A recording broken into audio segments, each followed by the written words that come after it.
Olá, acadêmico e acadêmica! Hoje trataremos de um dos temas de maior discussão no novo Código de Processo Civil, em razão da sua potencial novidade. Nosso tema versará sobre as tutelas provisórias. Ao contrário do que anunciado e proclamado por muitos, as tutelas cautelares não deixam de existir no novo Código de Processo Civil. O que deixou de existir foi o processo cautelar, ou seja, um procedimento próprio e exclusivo para análise da tutela de segurança correspondente à proteção da segurança de outra tutela de direito material. A tutela cautelar foi colocada ao lado da tutela antecipada, tecnicamente da técnica de antecipação dos efeitos da tutela, pela qual se visa diminuir os males causados em razão da demora do processo. Permite, assim, ao autor receber no curso da demanda parte ou a totalidade do que lhe seria apenas conferido por ocasião da decisão final. Assim, apesar da extinção de processos autônomos, a tutela cautelar e a chamada tutela antecipada permanecem sendo muito distintas. Todavia, passam ambas a serem exercidas no processo de conhecimento no bojo das tutelas provisórias. As tutelas provisórias se dividirão em tutelas de urgência e tutelas da evidência. As tutelas de urgência serão divididas em incidentes e antecedentes. Por fim, as tutelas antecedentes serão divididas em tutela antecipada e tutela cautelar, embora tecnicamente a tutela antecipada seja uma mera técnica processual e não uma tutela em si. As tutelas provisórias receberam este nome porque mantêm sua eficácia somente na pendência do processo, ainda que durante sua suspensão, e podem ser modificadas ou revogadas a qualquer tempo, desde que por decisões motivadas de forma clara e precisa. Embora vamos ver que o novo Código inova com a formação de uma coisa julgada formal, um pouco diferente daquela que conhecíamos, estendendo a eficácia das decisões provisórias para além do processo. Vamos iniciar nossa análise, assim, pelas tutelas de urgência. Elas têm como requisito a probabilidade do direito somado ao elemento ligado à urgência, que seria o perigo de dano ou o risco ao resultado útil do processo ao final deste. Por serem de urgência, é imperativo que possa haver reversibilidade destas medidas. Embora se busque a reversibilidade fática, quando a colisão de direitos de igual valor ou mesmo necessidade de preservação de garantias fundamentais, é possível que se admita a reversibilidade jurídica, ainda que pela via indenizatória. Nestes casos, é possível que o juiz exija a prestação de caução idônea, salvo no caso de hipossuficiência econômica. Como regra, essas tutelas são conferidas liminarmente, sem a ouvida da parte contrária. Mas tal qual ocorria com as tutelas cautelares no Código de 1973, o legislador autorizou a realização de justificação prévia, quando necessário, como salvaguarda do contraditório efetivo e prévio. É bom que se diga que, diante de sua peculiaridade, as tutelas provisórias impõem àquele que as requerer a responsabilidade objetiva de seus atos. É o que extraímos da leitura do artigo 302 do novo Código. Independentemente da reparação por dano processual, a parte responde pelo prejuízo que a efetivação da tutela de urgência causar à parte adversa, se a sentença lhe for desfavorável, obtida liminarmente a tutela em caráter antecedente, não fornecer os meios necessários para a citação do requerido no prazo de 5 dias, ocorrer a cessação da eficácia da medida em qualquer hipótese legal, o juiz acolher a alegação de decadência ou prescrição da pretensão do autor, e no seu parágrafo único, a indenização será liquidada nos autos em que a medida tiver sido concedida, sempre que possível. O que se demonstra com isso é que, uma vez requerida a tutela provisória, a parte que a requereu assume objetivamente os riscos pela não confirmação dessa medida ao final do processo. Assume igualmente o risco por qualquer situação que leve à extinção desse procedimento, sem que essa medida seja efetivamente confirmada. Todavia, a responsabilidade objetiva pelos danos causados, ainda que na esfera do direito material, não é efetivamente a novidade da nova lei. A novidade está em que os valores apurados para indenização dos danos sejam, como regra, apurados nos próprios autos. Ou seja, não há necessidade de uma propositura de uma nova ação, tratando especificamente da modalidade das tutelas de urgência. Iniciaremos o estudo da tutela antecipada antecedente.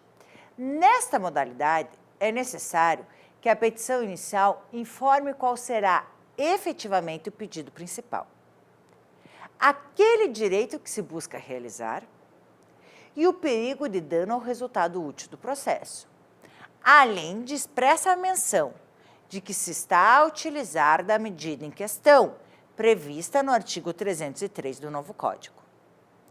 Assim, concedida a medida, a parte terá 15 dias para aditar a petição inicial, sem que haja necessidade de recolhimento de novas custas.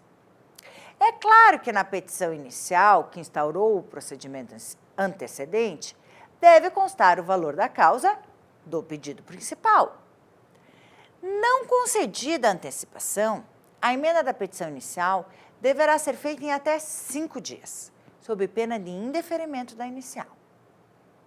A grande novidade, porém, está na possibilidade de estabilização dessa antecipação. Não existindo recursos da decisão antecipatória, ocorre a extinção do processo, com a conservação dos efeitos daquela medida. Contudo, é possível a propositura de uma nova ação, no prazo de 2 anos, buscando a revisão, reforma ou invalidação da medida concedida. Perceba, portanto, que não há efetivação da coisa julgada material, como já foi proposto anteriormente. Todavia, em verdade, em que pese a disposição expressa da inexistência de coisa julgada material, na prática, ultrapassados os 2 anos sem a propositura da nova ação, a medida antecipatória tende a ser permanente. A tutela de urgência de natureza cautelar pode ser efetivada mediante arresto, sequestro, arrolamento de bens, registro de protesto contra alienação de bem ou qualquer outra medida idônea para a asseguração do direito.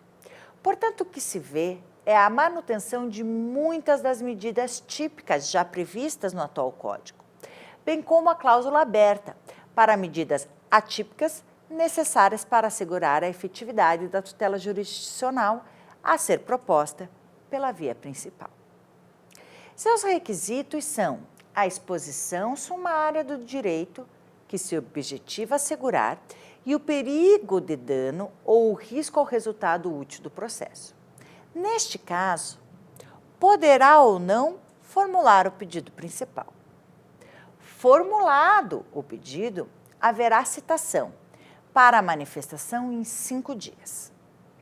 Após a contestação, o rito a ser seguido será o ordinário, podendo haver a emenda por pedido para a adequação ao pedido principal em até 30 dias da concessão da medida.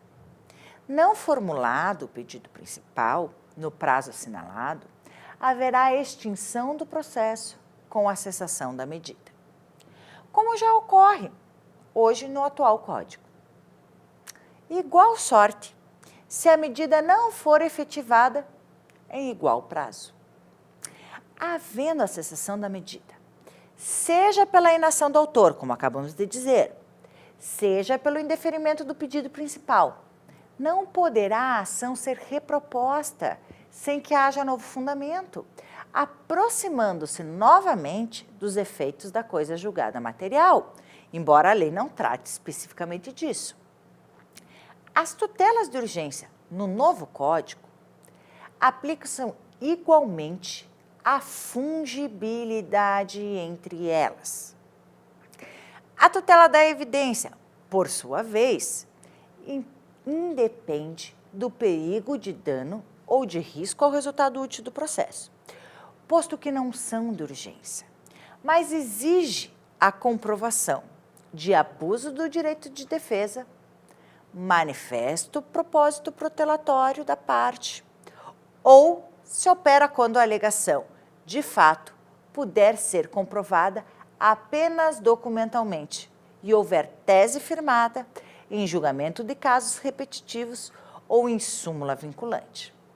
Aqui novamente se vê a valorização da uniformização de entendimento, voltando à ideia de que a jurisprudência estável tenderá a evitar multiplicação de processos, induzindo o comportamento conforme a norma e garantindo àquele que confiar nessa estabilidade ter seu direito tutelado de forma mais rápida e ágil. Para encerrarmos esse estudo, vamos fazer um voo rápido para entender no que tais tutelas influenciam no campo dos recursos e de sua execução.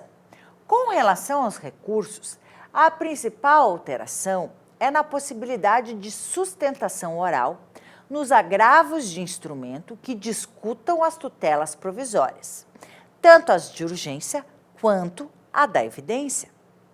Já na execução, vislumbra uma das principais alterações, concernente à possibilidade de execução provisória das multas coercitivas para cumprimento efetivo de tais medidas.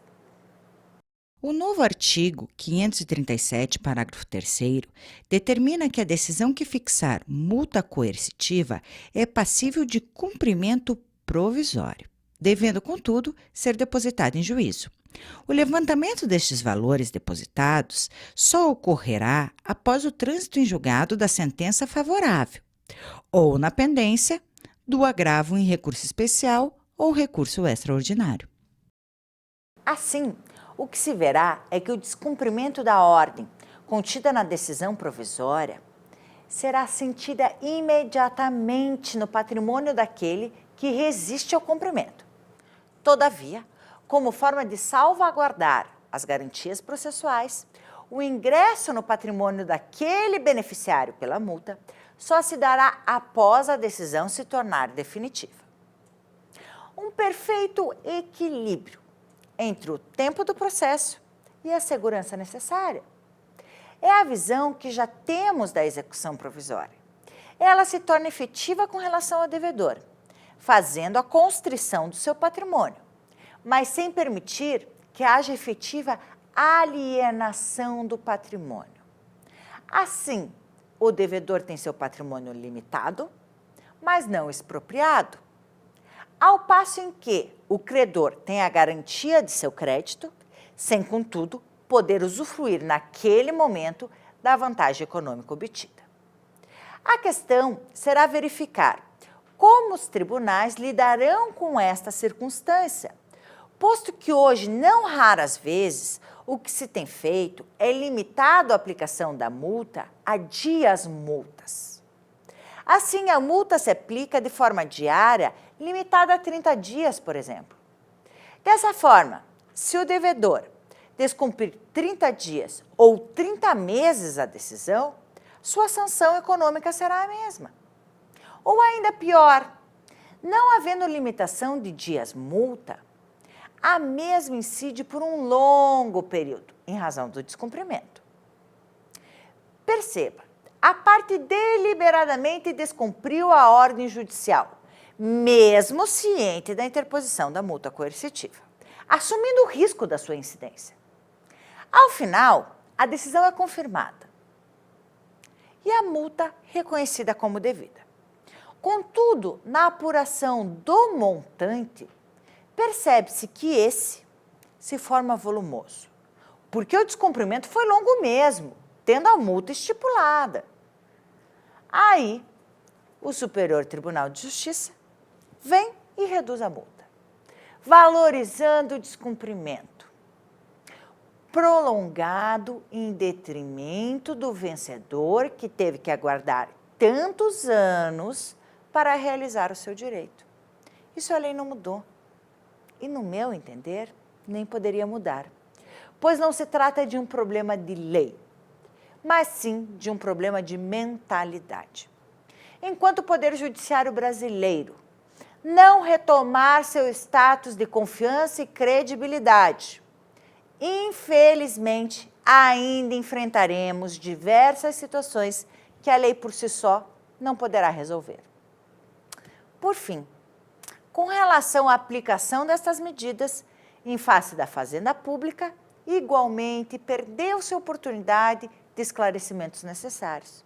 Nada foi alterado nesse sentido, fazendo o Código expressa menção às leis especiais.